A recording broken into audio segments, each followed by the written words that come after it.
Well, welcome to the ProBrick exclusive YouTube channel with Reverend Dr. Jason W. Morrison, theologist. Today I'm going to speak on the subject of imposter syndrome. It's a horrible, horrible thing that people suffer from, and it can go into work, it can go into relationships, which is the area that I'm going to focus on today. God, please free me. God, please free me from imposter syndrome. And I think imposter syndrome can also be a delusion within your mind that people around you, not just yourself, being imposter to yourself, but you think people around you are going to be an imposter as well, and so you're protecting yourself from people that otherwise would not be that to you. Reverend Dr. Jason W. Morrison is who I am, and I no longer practice as a minister, but I got a bit of experience and information that might be able to help you from the back end of what I would have said was not a very successful journey for me. I didn't have the compassion and other necessary resources that I needed to be patient with people. But let's look at what the definition of imposter syndrome is. It says imposter syndrome is a false belief that one's successes are the product of luck or fraud rather than skill. It is loosely defined as doubting one's abilities and feeling like a fraud. It disproportionately affects high-achieving people who find it difficult to accept their accomplishments. And imposter syndrome is related to perfectionism, in which people feel pressure to perform at their absolute best 100% of the time. Not something that you want to lay on somebody, let alone suffer with it within yourself. Just imagine you're in a relationship, you've got this incredible person. You're trying to be an incredible person. You're remaining in your proper identity. You're not being false or deceptive in any way. And all of a sudden you're getting these sensations of feeling like you're an imposter. You're being an imposter to yourself. The people around you are being imposters to you. And a lot of the time, this can come down to a matter of unresolved. I've lost so many relationships through unresolved things, possibly where I was a little bit too hard, I suppose, requiring elements of resolve that just weren't going to manifest. And I guess sometimes we ask too much from people, and possibly people that we shouldn't be involved in, who are unable to bring to us the resolve that we require them to bring. Our passage for today is honest people tell the truth and false witnesses tell lies. What does that mean? See, it's got an element of being an imposter in it, hasn't it? It's got that sense of somebody's not telling the truth. Why can't we just be honest? Why can't we just say things the way they are? Why can't we just say what we need to say to free the situation and relieve the situation? I'm not feeling good about this. I wish that never happened to me. How did this end up the way that it did? Why is this happening to us? Why can't we sort this out? Why did you do that to me? Why are you late? Why are you early all the time? I didn't want you to take that. Why didn't you lend me that? So on, so on, and so on. And you're doing the best that you can with what you have inside your relationship, but it just doesn't seem to be enough. It just doesn't seem to get the relationship where you need it to be, because honesty, if we're honest within ourselves, we tell the truth.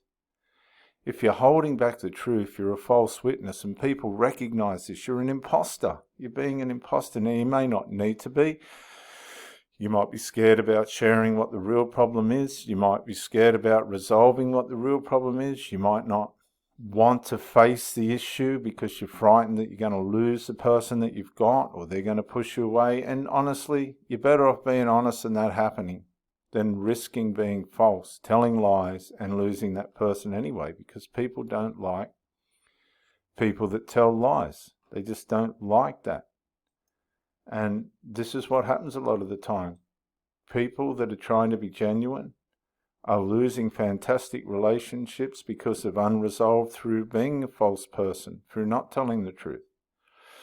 And they miss how the other person's feeling, and then wonder why all of a sudden everything blows up.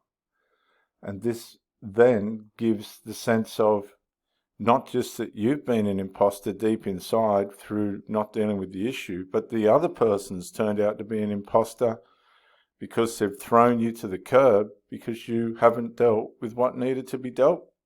You've worn them out. Their tolerance is worn out. But that's as a result of them being angry. Now you're saying that person betrayed me. That person didn't stick by me. But you've missed the reality of the fact was that by not being honest and by not telling the truth, you've become an imposter yourself.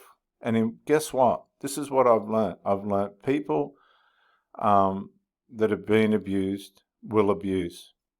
People that have been abused will abuse. People that have had people be imposters to them will be imposters, and it goes on and on and on and on. And guess what the answer is, guys? The answer is to be honest and tell the truth. Just be honest and tell the truth. Just tell the truth. I've always said, I'll tell the truth even if it's to my detriment. I will tell the truth even if it's to my detriment. And I meant it, and I have. Sometimes I possibly could have shared it a little bit more, with a little bit more compassion. But by telling the truth, you're being transparent, honest. It gives something to body for them to work with. If they don't want to work with that, then you can't be in that environment. You can't be where people are just being false about you and nailing you and lying about you and being evil with you and tossing you to and fro, and you're not even in their presence. And you feel in the spirit you're just being bashed and battered and taken for granted. I know, because it's happened to me. It's happened to me so many times, and then you get angry, and the next thing you're lost anyway.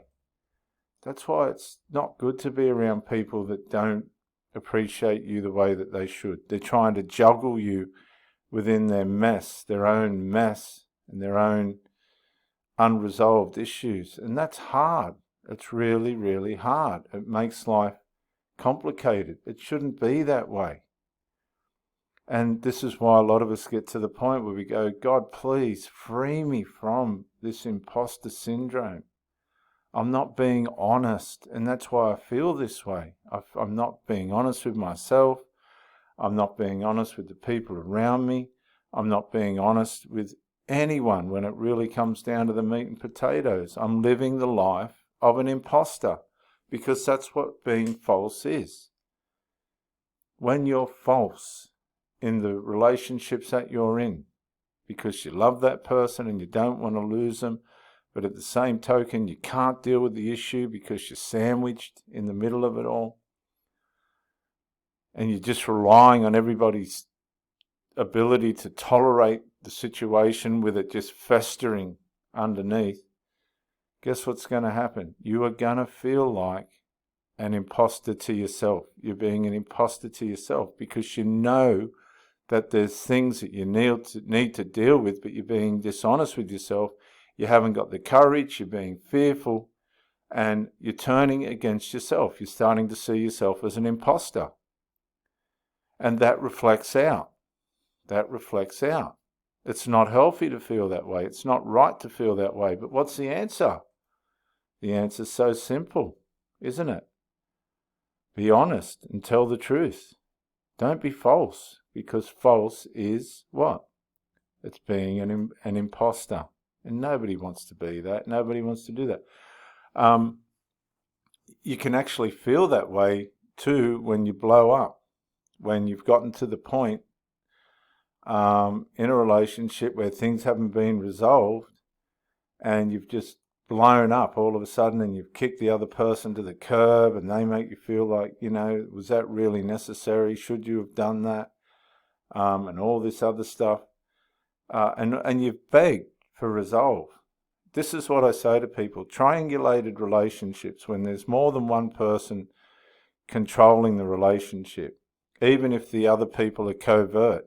You've got to remember too, cheating's about a third person or fourth person that's acting behind the scenes in a covert way to sabotage the relationship that the person has for their own ends. And sometimes people do this so that they don't have to stay in the relationship. It gets them out of it. They don't have to be in it anymore.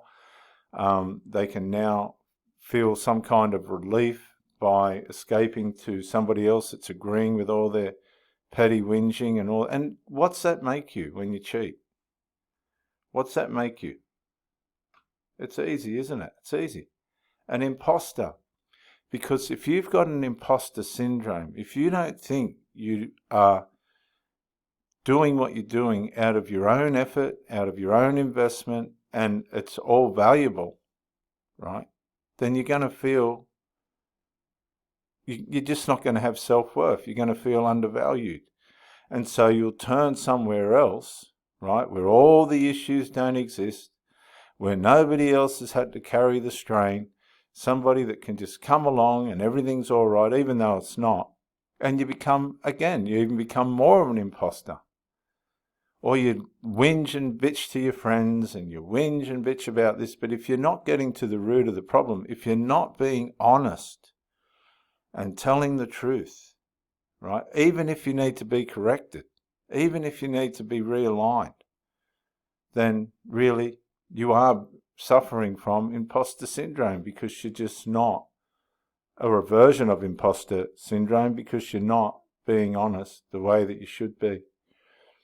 And everybody loses, and nobody loses more than the person that's doing it.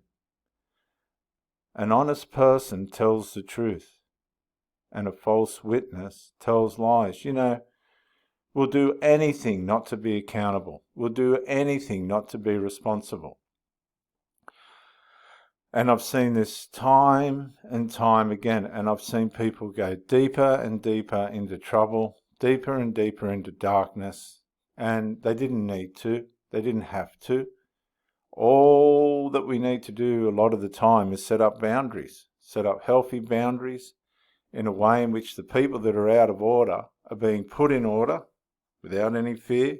They're not going to die. They're not going to, you might get some abuse or whatever, but that's another sign that these people are out of order. And, a lot of people get unnecessarily abused by interferers and things like this that it's just not necessary.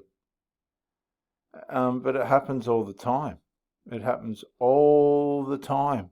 And people lose relationships and everybody moves on. And it's just crazy. Absolutely crazy. So I think for anybody that thinks they've had an imposter get them, or they've been an imposter, I think a lot of the time the imposter is within ourselves, and it's up to us to be honest and transparent. Otherwise people are going to be hurt. An honest witness tells the truth, and a false witness tells lies.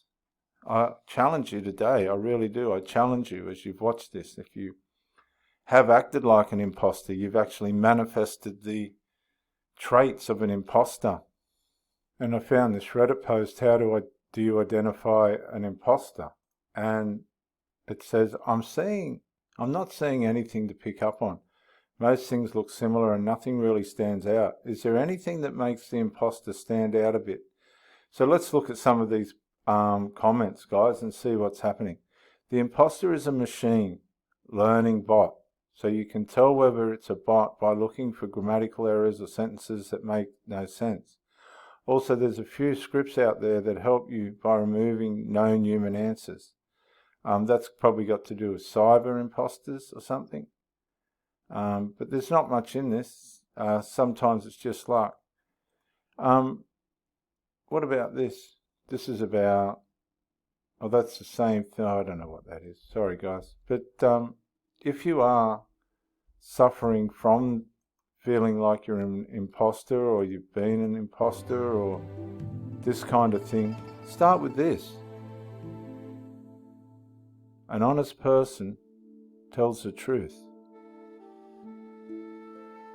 A false witness tells lies.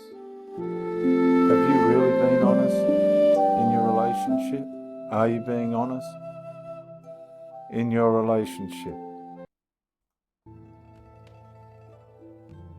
You know, in this particular day and age, love gets lost really easy.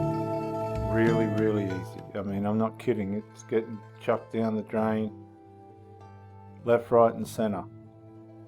It just is. It's slipping through people's fingers for different reasons, for different ridiculousnesses.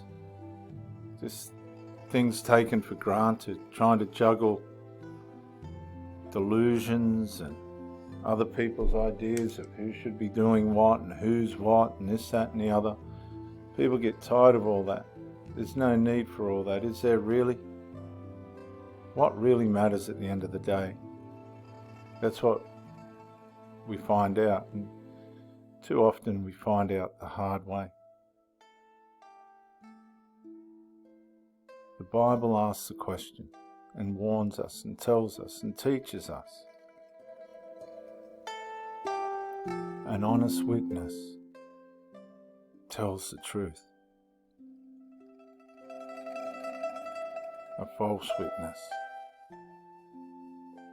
tells lies. God, please free me from imposter syndrome. Please. Say that after me. God, please free me from imposter syndrome. You're listening to Reverend Dr. Jason W. Morrison on the Pro Brick exclusive YouTube channel. Thank you for joining me, and bye for now.